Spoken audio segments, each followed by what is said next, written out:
era uma criança ferida. Ali estavam as marcas do passado, o machismo, a indiferença pela família. Então era natural que ele fosse dominado pelas lágrimas. Essas lágrimas que estão muito bem interpretadas no Código Penal da vida futura. Nós erramos, então temos o direito de arrepender-nos, mas o arrependimento não basta. Então passamos pela expiação, sofremos pelo mal que fizemos, mas não basta. É necessário a reparação. Diz Kardec, no capítulo 7 do Céu e Inferno, reparar o mal que fizemos, termos a coragem de pedir desculpas, termos o valor em desculpar, não carregar toxinas dos ressentimentos, não nos deixarmos envenenar pelas emanações pestileciais do nosso psiquismo. Está demonstrado sem...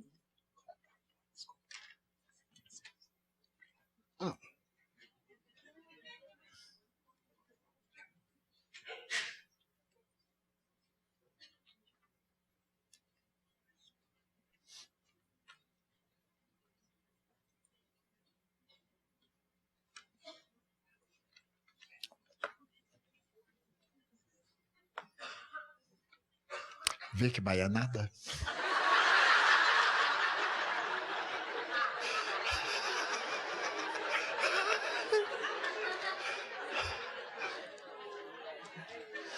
Estava crente que estava abafando.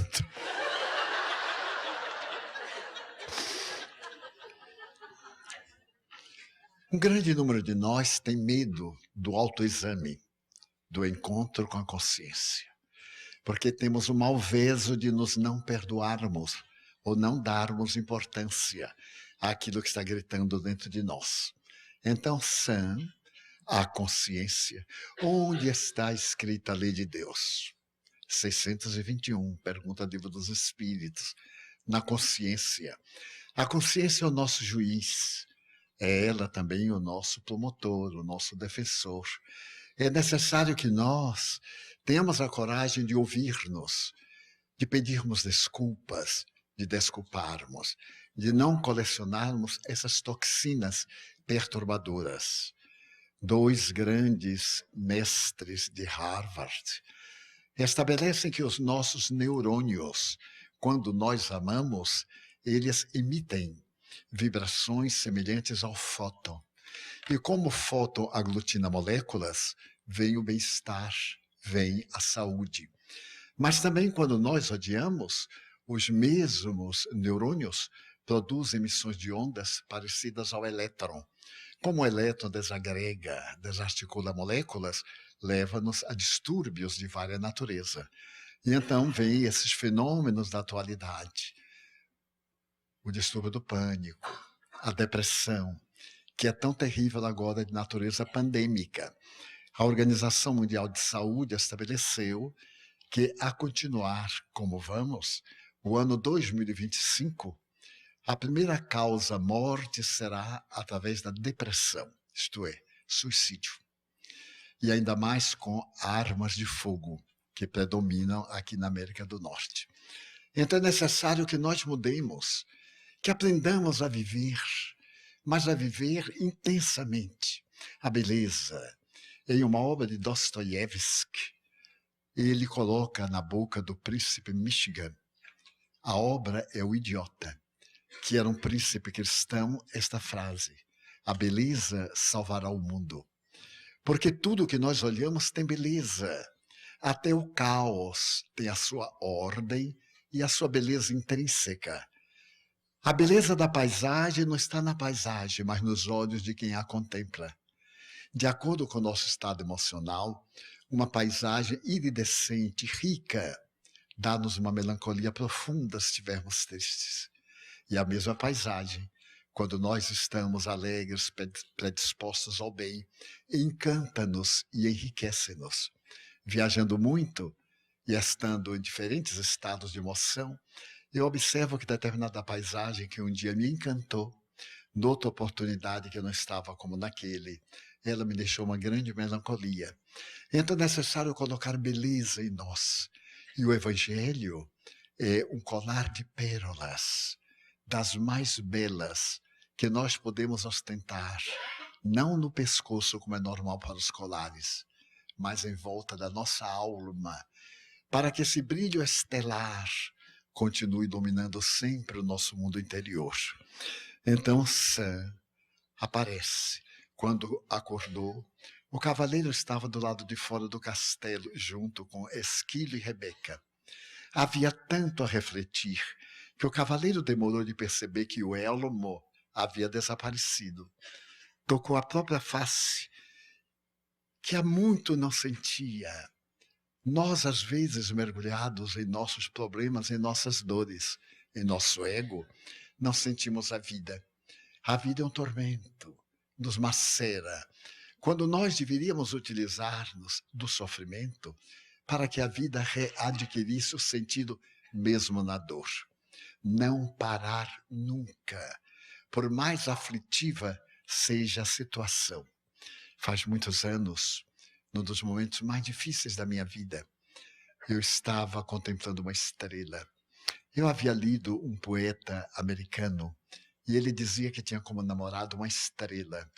Eu achei tão interessante, solteirão, inveterado, eu me apaixonei por uma estrela. Só que na minha suprema ignorância não era exatamente uma estrela, era um planeta que refletia a luz do sol. Mas já estava apaixonado, eu mesmo me esqueci do resto. E todo dia, pela madrugada, entre meia-noite e 30 a 3 horas, eu sempre dava uma olhadazinha e como não tinha quem falar, eu lhe falava qualquer coisa. E naquela oportunidade, em que eu pensava que a vida estava terminando pelos sofrimentos, eu estava olhando e me comovi. Comovi e tive autocompaixão. Penso que todo mundo tem um momento de sua autocompaixão. Quando de repente alguém tocou no meu ombro, era madrugada. Eu estranhei, estava na varanda do meu quarto. Olhei para trás e era o espírito de um homem. Ele disse, está chorando? Eu disse, estou sim. Por quê? Porque estou muito triste. E se eu lhe pedir que não chore, eu digo, não vou atender. Ué, eu vou chorar, estou com vontade de chorar. Eu choro poucas vezes. Ele diz, mas não pode chorar. Porque se você que nos consola chora, o que será de nós que não temos que nos conforte? Eu pergunto, mas quem é você? Eu sou o suicida do trem. Fazia 10, 11 anos que eu havia lido no jornal da cidade de um homem que se atirou nos trilhos do trem. E o periodista escrevia com tantos detalhes que eu fiquei impressionado. Eu anotei o nome dele e passei a orar por ele. Todos os dias. E dei uma de advogado. Eu dizia, meu Deus, ninguém se mata por querer. A dor que ele teve foi superior às próprias forças. O Senhor que é misericórdia, e aí apelando. E assim por anos a fio, 10 anos depois eu continuava orando. E ele me disse, eu sou suicida do trem. Eu tive um choque. Ele disse, então você está bem. Eu disse, estou melhor. E me contou o seu drama do suicídio.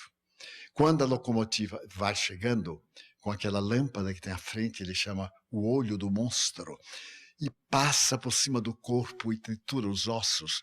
A descrição que ele me fez, que eu não irei repetir, é traumatizante.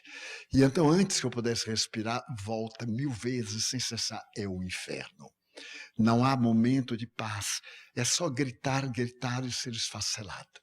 Até que um dia eu ouvi alguém dizer, tenha misericórdia dele. Mas isso é um átimo. Depois eu senti como que uma brisa. Depois eu pude respirar. E por fim um dia eu vi 2 mãos muito alvas me retirarem do trilho. Então o monstro de olho à frente já não me fez mal. Era agora somente as dores locais. E à medida que o tempo foi passando, que eu vi aquela voz, o ser que me retirou era uma religiosa, ela começou a falar comigo. Então eu perguntei pela minha família, ela levou-me para ver. E eu perguntei quem era que pedia a Deus por mim. Eu era um operário, fui demitido, por isso eu me matei, porque era uma causa injusta. Não tinha coragem de chegar em casa e dizer que era um fracassado. Então ela me explicou muito e me contou que era alguém que se compadeceu e eu desejei conhecer. Ela me trouxe e eu ouvi orando. Então eu me senti animado, mudei de atitude. Comecei a pedir a Deus perdão e etc. E agora que eu já me posso locomover, vendo você chorando, eu vim lhe pedir que não chore mais, para que aqueles que necessitam das suas preces não sintam mais dor. Naquele momento eu estava olhando a minha estrela e disse, mas eu estou com a alma tão dorida. E ele disse, ela me falou que quanto maior a dor, maior a alegria de viver. Fique alegre, porque só lhe acontece o que está dentro das leis divinas. Aquilo me fez um bem imenso. Foi no ano de 1962. Então, como que me dualizou a alma e me deu um tom de realidade. O sofrimento não é castigo, é a metodologia da evolução. Aqueles que o experimentamos, estamos reparando males que fizemos. Então o cavaleiro estava do lado de fora do castelo. Tinha muito que refletir, mas estava agora sem o elmo, porque ele havia conseguido ver que a máscara do ego não resolvia e que as dores têm a dimensão que nós lhes damos.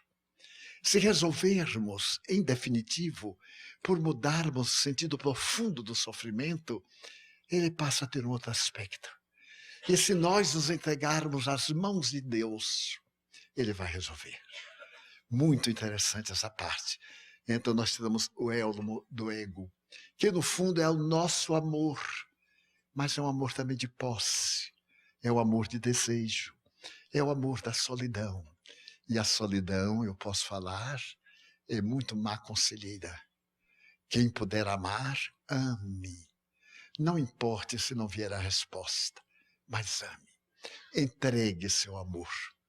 Confie, porque Deus é amor, na definição de João.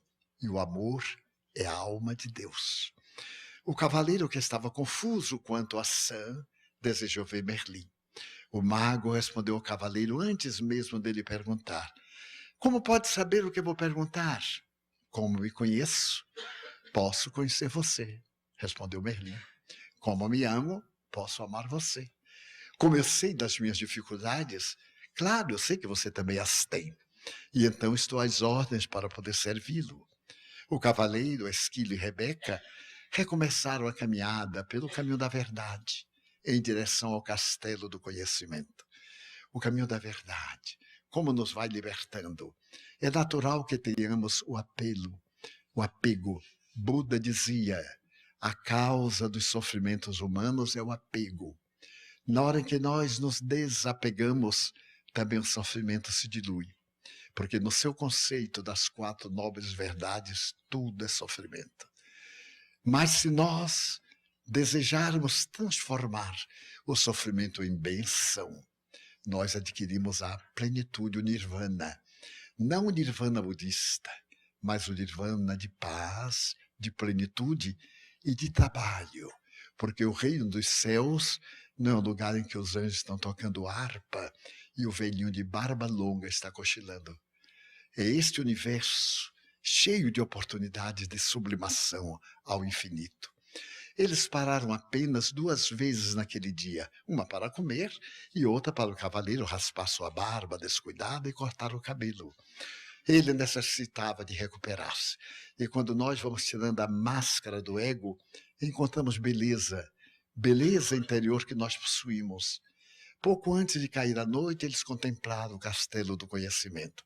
O cavaleiro queria saber quem havia projetado o castelo. Nesse momento, Sam respondeu.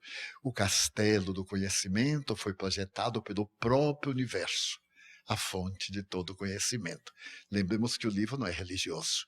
É uma proposta muito interessante, mas muito rica. Então, aquela causa, fonte de todo conhecimento, planejou tudo, inclusive esse castelo. Os 3 entraram no castelo do conhecimento, ambos, todos 3. Mas no primeiro castelo do silêncio, o indivíduo interior. E se depararam com uma escuridão tão densa que o cavaleiro não conseguia enxergar a própria mão. Esquilo chamou o cavaleiro, algo brilhava na parede, o conhecimento é a luz.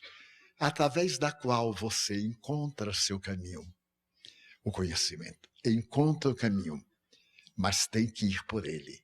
Sam falou sem rodeios. Isso significa que quanto mais você sabe, mais luminoso ficará aqui dentro. Quanto maior é o conhecimento, naturalmente menos sombra. Aquela sombra junguiana que se vai dourando, porque nós éramos ignorantes, agora temos discernimento. Esquila encontrou outra inscrição na parede. Será que você não confundiu necessidade com amor? O cavaleiro sentou diante da inscrição, leu-a novamente.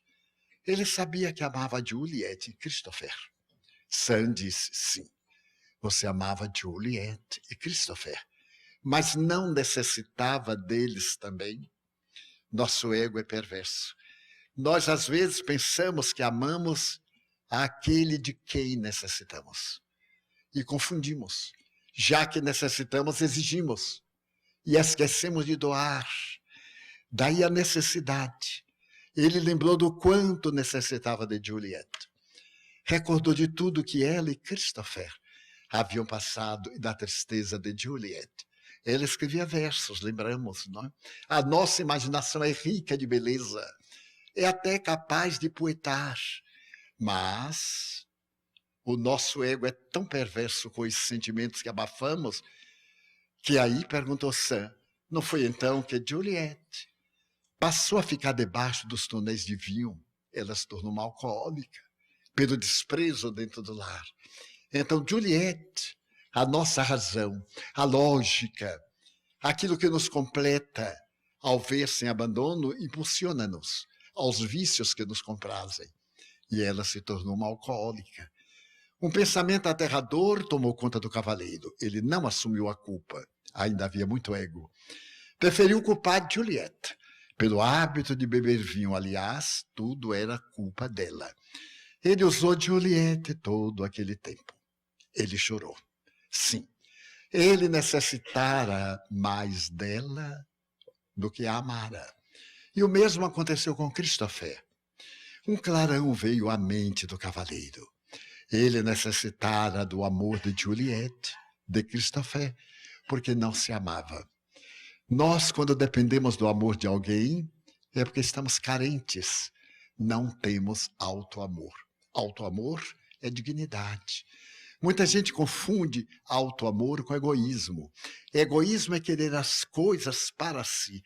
Auto-amar-se é tornar-se melhor do que se é. Então é uma sutileza. Eu me amo. Logo, eu procuro ser melhor do que sou. Mas não tenho nenhuma presunção disso, porque é dever. São Francisco chamava o corpo do jumentinho. Ele amava o seu jumentinho, que o suportou por quase 44 anos. E quando ele estava morrendo, Frei Leão lhe disse, meu pai, eu tenho um amigo que maltrata um animal que tem. O que é que eu devo fazer com ele? Busque-o. Traga-o aqui para eu repreender esse perverso. Quem é esse amigo? Sois vós, meu pai. Vosso jumentinho vos suporta há tantos anos. E vós exigis que vos despamos e coloquemos sobre as cinzas. Ele está morrendo, não aguenta mais. Então São Francisco disse, meu doce jumentinho, perdoa-me. Eu contava à minha mãe essa história. E ela, muito modesta, comovia-se. Quando ela desencarnou, que se desvencilhou do último vínculo, que é o chakra coronário e não o tal do cordão umbilical que arranjaram. Não tem nada a ver o cordão umbilical. É o chakra coronário. Ele vai diluindo, esgarçando. E os espíritos diluem, a parte material volta ao corpo, alguma coisa fica no espírito do chamado fluido animal, e aí, de acordo com os métodos, a pessoa perturba ou não se rompe esse laço. A pessoa segue e vai sentir a sensação da decomposição cadavérica. Os sensualistas, os apaixonados, os desfrutadores do corpo. O corpo é um instrumento de alegrias, de prazer, mas também de deveres, não apenas para o gozo. A sensação de paz proporciona o prazer transcendente. Então vemos a perturbação que Kardec trata muito bem no segundo capítulo do Livro dos Espíritos, a partir da questão 146. Então é necessário que nós nos libertemos no momento próprio. Amamos, mas somos capazes de desapegar-nos dele. E então, quando minha mãe desencarnou, Joana lhe disse, lembra-se que Edivaldo lhe falava do jumentinho?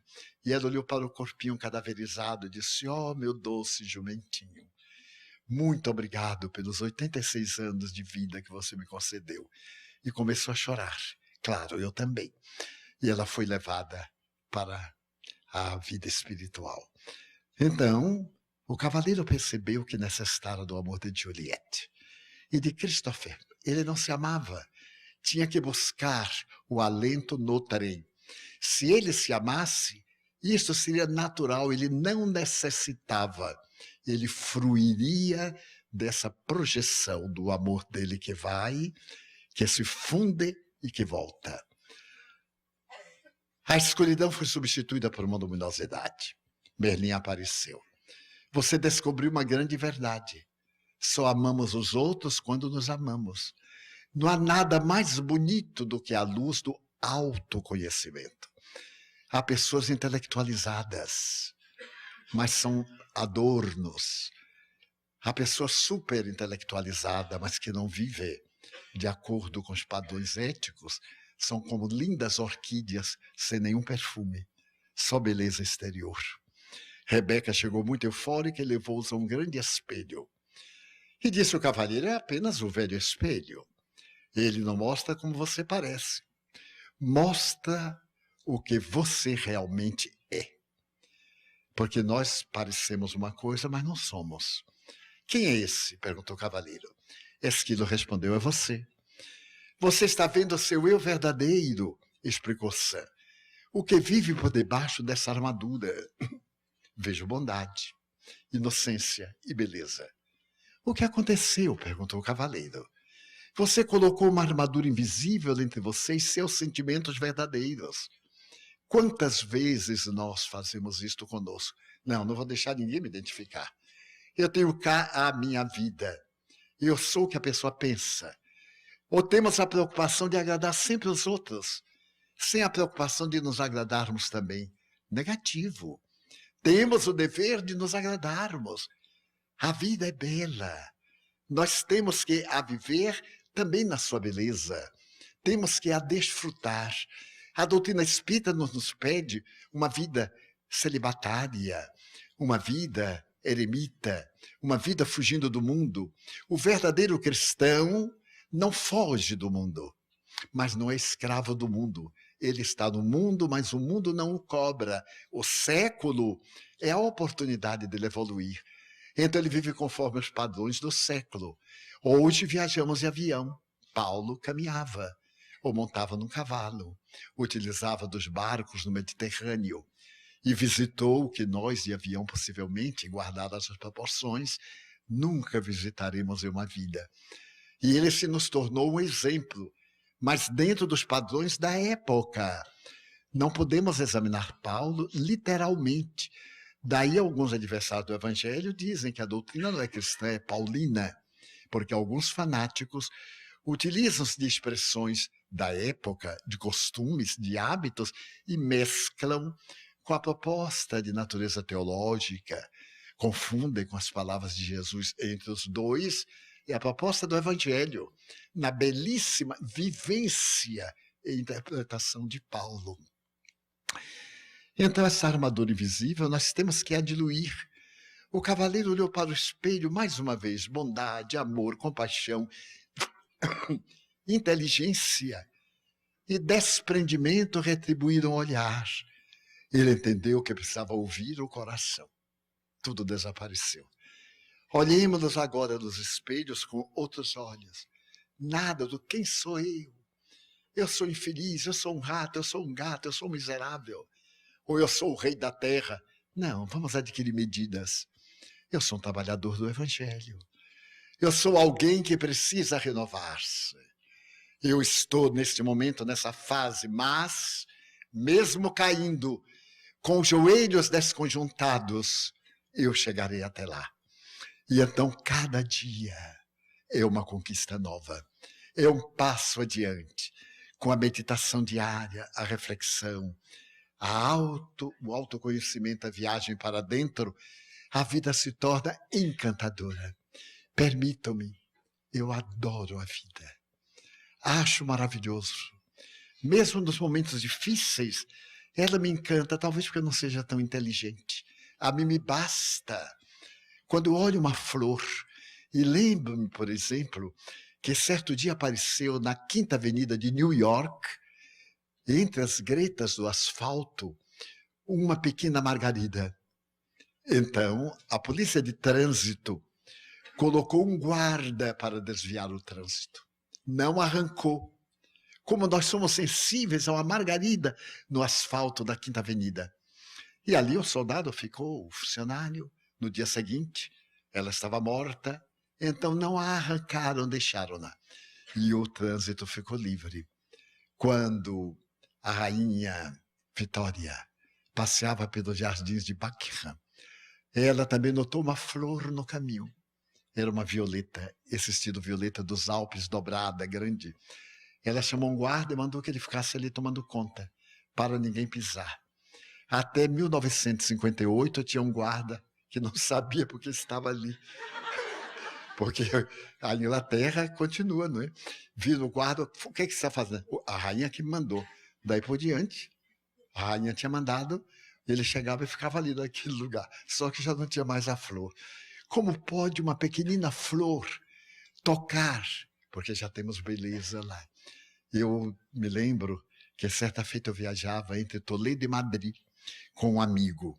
E então eu passei pelos campos e vi papoulas. Eu nunca tinha visto quilômetros de papoulas. Amarelas, vermelhas, amarelas. Eu aí pedi ao meu amigo, pare o carro para eu olhar. Ele olhar o quê? Eu digo, as papoulas. Mas, Divaldo, isso é mato. Eu digo, eu sei. Mas na minha terra não tem, eu nunca vi. Mas nós vamos perder tempo. Eu perguntei, quantos minutos faltam para chegarmos a Toledo? Uns 20 minutos. A palestra é a que horas? 20 horas. Que horas são agora? 10. Eu digo, ainda temos 10 horas. Podemos parar por 10 minutos. Porque nós gostamos de agradar as pessoas agradando. Não, mas eu queria lhe mostrar Toledo. Eu digo, mas eu prefiro ver as papoulas. Se você quer me agradar, pare aqui para eu ver as papoulas. Ele parou, contrafeito. Eu saltei e entrei. Entrei e me sentei. Imagine. Então a minha cabeça ficava em cima daquele mar de papoulas. Mas eu achei o máximo. E me emocionei.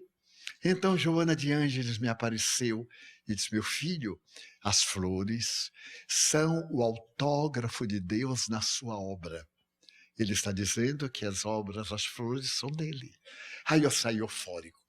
Quando encontrei o meu amigo à borda da estrada com os cotovelos sobre os joelhos, olhando, eu perguntei, vamos? Ele disse, não, só olhando as papoulas. Eu passo por aqui 3 vezes por semana, porque eu trabalho em Madrid e em Toledo, e nunca as vi. Isto é, eu via, mas não dava importância. Porque eu estava na faina de ganhar dinheiro e de chegar logo. A partir de agora, toda primavera, eu vou parar e olhar as papoulas e vou me lembrar de você. E de fato, ele continuou até depois de desencarnado, a esposa mandou uma papoula que ele havia colhido.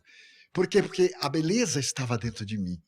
E olhar aquelas papoulas, aquele mar amarelo, lá em Salvador nós temos oceano, a maravilha, de vez em quando, muito raramente. Eu peço ao meu filho que me conduz, passe pelo mar para olhar. Olhar essa mensagem de Deus tão grandiosa. Vamos colocar belezas em nossos olhos para ver a imaginação grandiosa de um homem como Walt Disney. Quando nós dizemos persevere na ideia, ele é um dos maiores exemplos. Talvez não saibam que aqui nos pântanos Everglades, quando ele sonhou com a Disneylândia, ele foi a 32 bancos pedir empréstimo. E todos 32 bancos negaram, porque era um absurdo o que ele imaginava desses pântanos. E hoje é, naturalmente, o maior divertimento da humanidade, não só aqui, como na Califórnia, como no Japão, como nos arredores de Paris, etc. Porque ele não desistiu do ideal.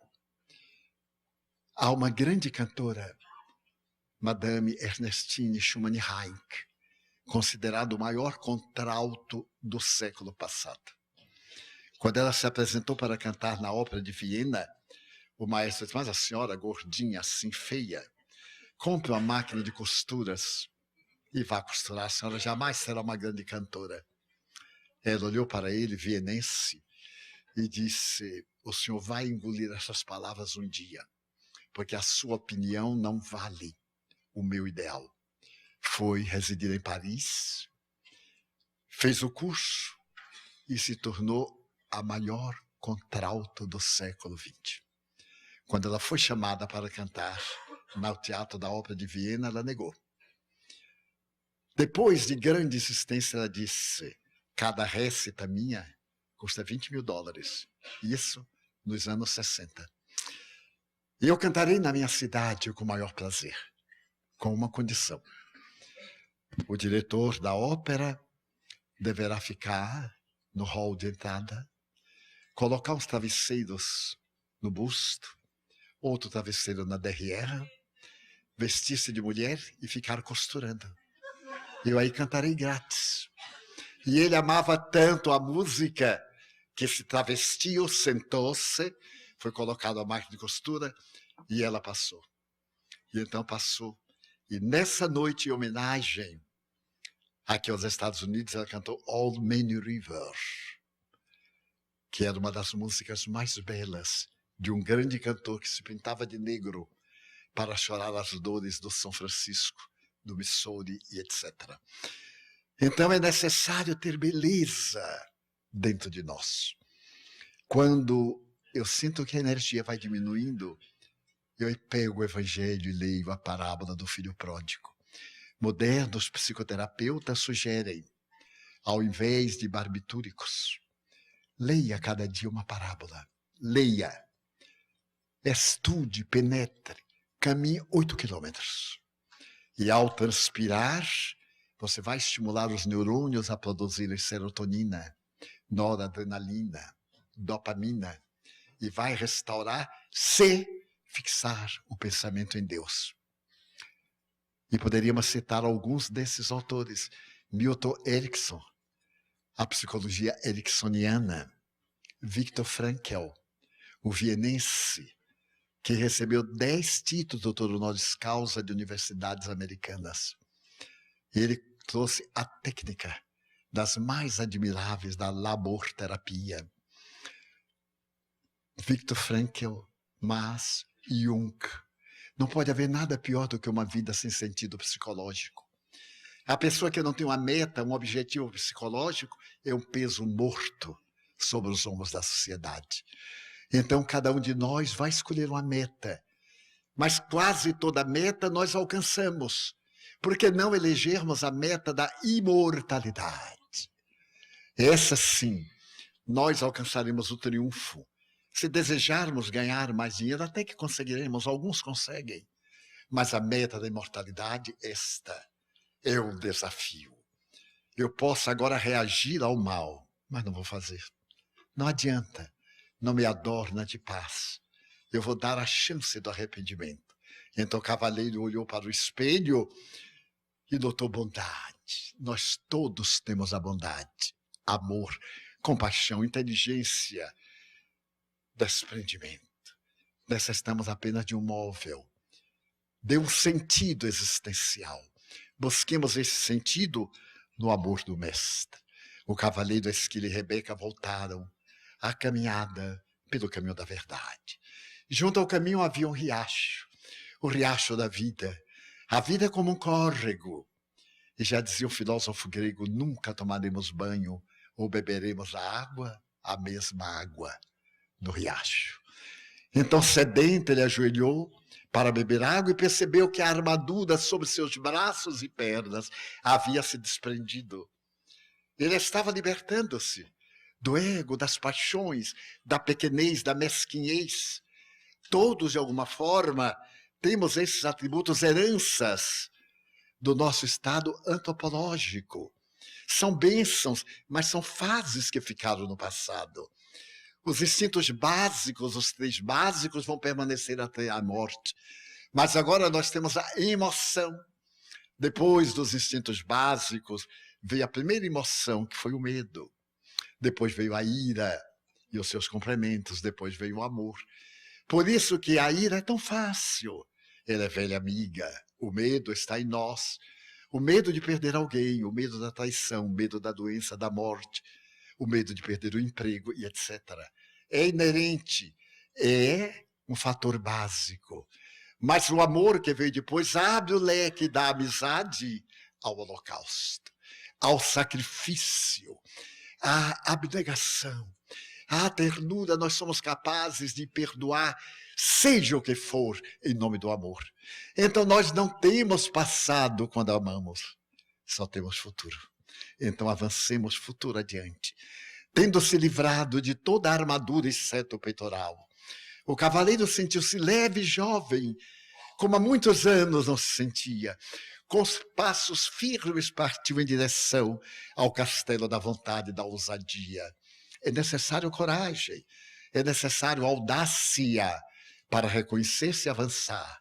Ao alvorecer do dia, os três chegaram ao último castelo. Quando estavam na metade do caminho, a porta do castelo foi escancarada e dela saiu um imenso dragão. O cavaleiro ficou paralisado onde estava. Na hora da coragem, quantas vezes damos um passo para trás e dizemos, não é exatamente isso, mas o cavaleiro descobriu que o dragão podia ler pensamentos. O que você faz no castelo da vontade e ousadia? Perguntou o cavaleiro. Em que lugar melhor você pensa que eu poderia morar? Eu sou o dragão do medo e da dúvida.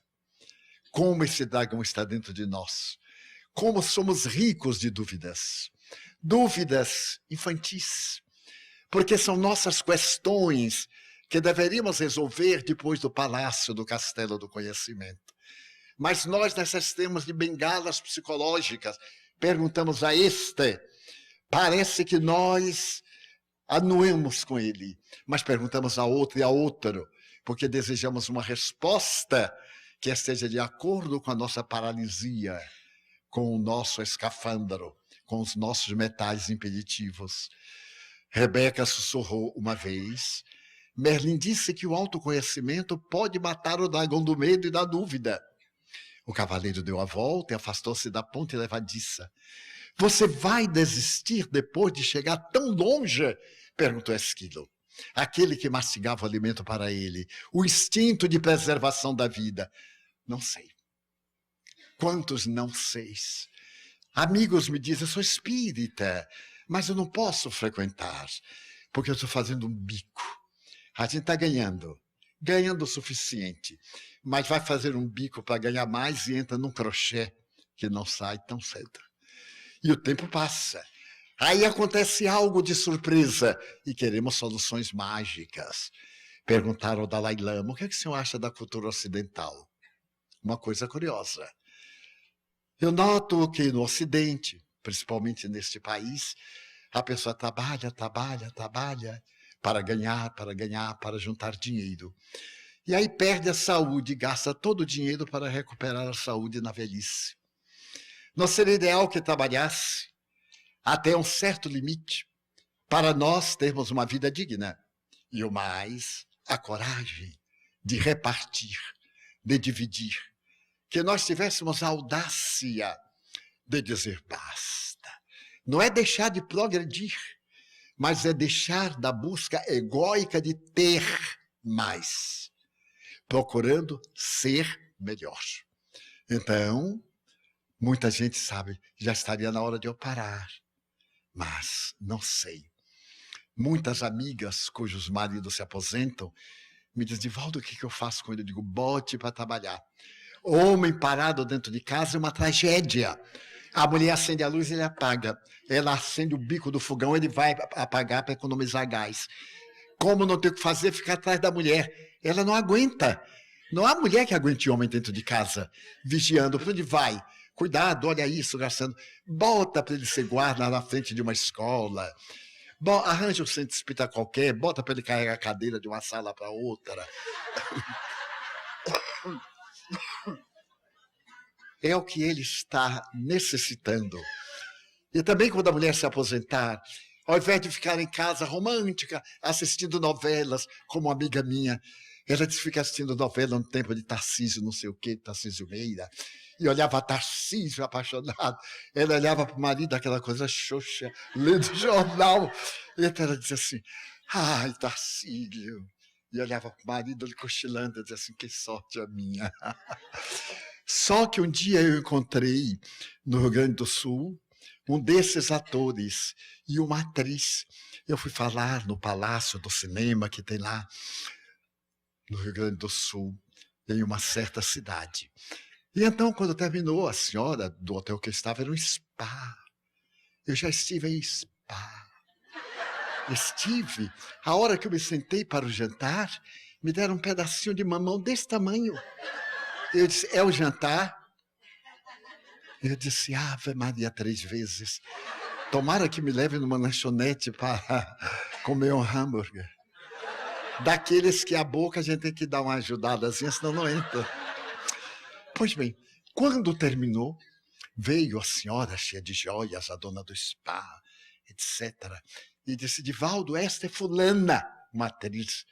Eu que ando por fora, eu digo assim, ah, sim, fulana. Fulana da Globo. Eu digo, fulana da Globo. Porque devia ser uma coisa. Aí eu olhei aquela coisinha de nada, sem maquilagem. Eu digo, nossa, tão amarela como eu. Mas fiquei rindo, né? Eu digo, nossa, ela está fazendo, eu não vou dizer o nome da novela, porque todo mundo pega, né? Estava fazendo a novela tal, e o País Apaixonado. E ela disse, ai, senhor Divaldo, eu gostei tanto da palestra. Eu digo, nossa, a senhora como atriz gostou? É, gostei. Eu estou precisando, nós estamos fazendo aqui um trabalho de desencharcamento. Mas a senhora estava molhada. De que a senhora estava molhada, estava encharcada? Ela diz assim, certas coisas da vida, não sabe? Eu digo, sei. Era bebida e um pozinho branco, que na minha terra antigamente era pó de arroz, que botava com aquela punça. Agora não. Agora é uma tragada. Eu disse, a senhora está desencharcando? Eu estou. E o senhor? Eu digo, eu estou encharcado de Jesus Cristo e não quero desencharcar. Então nos abraçamos, ficamos íntimos. Ela saiu e disse, mas meu Deus, aquela é a coisa. Aí eu perguntei a alguém na mesa quem é. É fulana de tal, de tal. Nossa, quase que eu gritei, dona fulana! Porque ela é baixinha e ela sempre grava em cima de um estrado. Então nós vamos aquela mulher, como disse Haroldo, aquela mulher bonita. Ele falou bonita de uma forma bonita, tem bom gosto, né? Deus seja louvado. Minas também produz bons biótipos. E então ele falou com tanto gosto que eu aí imaginei como é que poderia ser. Digo, nossa, devia ser sem aquele corpo de violoncelo. Agora não, agora é corpo de lápis. Mas bem, ele então disse que não sabia. Entrou na conversa. Como pode viver consigo, se não tem a vontade e a ousadia para testar seu autoconhecimento? A verdade é mais poderosa do que a espada. Não é a espada que faz a guerra, é a palavra. É essa espada do verbo. O cavaleiro lembrou que não tinha que provar nada. Ele era bondoso, gentil, amoroso. O dragão era uma ilusão. Ele marchou em frente, o dragão ficava cada vez menor. O castelo subiu. Ele sabia que nada poderia detê-lo agora. Ele subiu a montanha do céu. Ele se permitiu ser realmente sonhador. O cavaleiro ajoelhou-se, lágrimas de gratidão jorrando dos olhos. Quase morri pelas lágrimas que deixei de chorar. Quantas lágrimas deixamos de chorar? Homem não chora. E o que é que ele faz? Chora. Por que o homem não chora? Porque ele é homem? Não, aí ele é esquizofrênico, porque é insensível. O sentimento nos leva a chorar de alegria, não só de dor, de bem dizer a Deus, às vezes estou orando e as lágrimas me chegam. Louvar, agradecer, pedir. As 3 funções da prece, não só pedir. Nada sobrou da armadura. Nunca mais vestiria armadura para salvar ninguém. O cavaleiro era o riacho, a luz, o sol. Ele podia ser todas essas coisas de uma vez agora e muito mais, porque ele era um com o universo. Ele era amor. Quando nós conseguirmos fundir o ego no self e a sombra doirasse de esperança, ou adornasse do sol da verdadeira crença, quando pudermos atingir esse estado pleno de comunhão com Cristo, ao infinito comunhão com Deus, o nosso corpo, que nos serve de condutor para atingir a plenitude, receberá de nós a maior ternura e o maior sentimento, quando então diremos, meu Deus, eu gostaria de dizer-te que amo a vida, que para mim é bela e é consentida.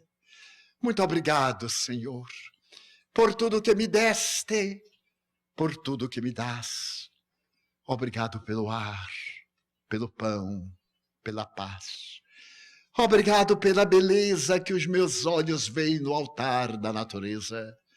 Olhos que fitam o céu, a terra e o mar, que acompanham a ave ligeira que voa fagueira pelo céu de anil e se detém na terra verde, salpicada de flores em tonalidades mil. Muito obrigado, Senhor, porque eu posso ver meu amor, mas diante da minha visão eu contemplo os cegos que se debatem na escuridão, que choram na multidão, que sofrem na solidão. Por eles eu oro e a ti eu imploro comiseração, porque eu sei que depois desta lida, na outra vida, eles enxergarão. Muito obrigado pelos ouvidos meus, que me foram dados por Deus, ouvidos que ouvem o tamborilar da chuva no telheiro, a melodia do vento nos ramos do olmeiro e as lágrimas que vertem os olhos do mundo inteiro. Ouvidos que ouvem a música do povo que desce do morro na praça a cantar. A melodia dos imortais que se ouve uma vez e não se esquece nunca mais. A grande melodia que sacode o vento e tira a alegria do mundo inteiro. Nesse terrível roteiro, pela minha faculdade de ouvir, pelos surdos eu quero pedir, porque eu sei que depois desta dor no teu reino de amor voltaram a ouvir. Obrigado pela minha voz, pela sua voz, pela voz que ama, que canta, que alfabetiza, que ilumina, que legisla, que trauteia uma canção e o teu nome profere com dúlcida emoção.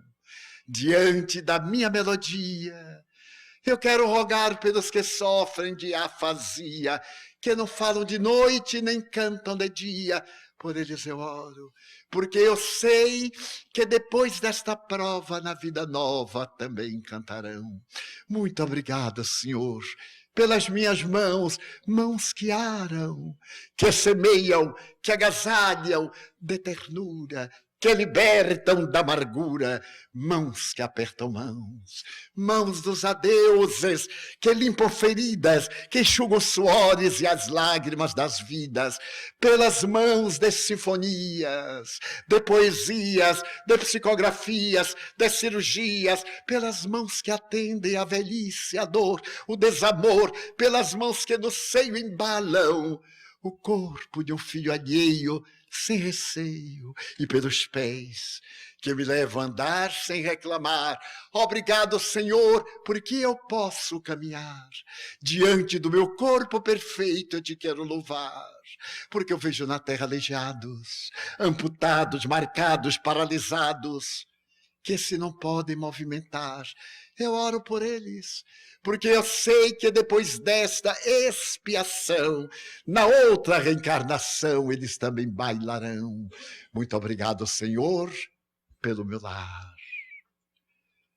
Não é importante que seja uma mansão, uma favela, um ninho, um grabato de dor, uma casa no caminho. um duplex, seja o que for, mas que dentro dele exista a figura do amor de mãe ou de pai, de mulher ou de marido, de filho ou de irmão, a presença de um amigo, alguém que me dê a mão. É tão triste viver na solidão. Mas se eu a ninguém tiver para me amar, nem o teto para me agasalhar, nem uma cama para repousar, nem aí reclamarei. Pelo contrário, eu cantarei: obrigado, Senhor, porque a solidão despedaça a minha vida, a companhia pelo menos de um gato ou de um cão. Obrigado, Senhor, porque eu nasci. Obrigado, Senhor, porque eu creio em Ti. Pelo Teu amor, obrigado, Senhor. Pela sua atenção, muito obrigado, senhores.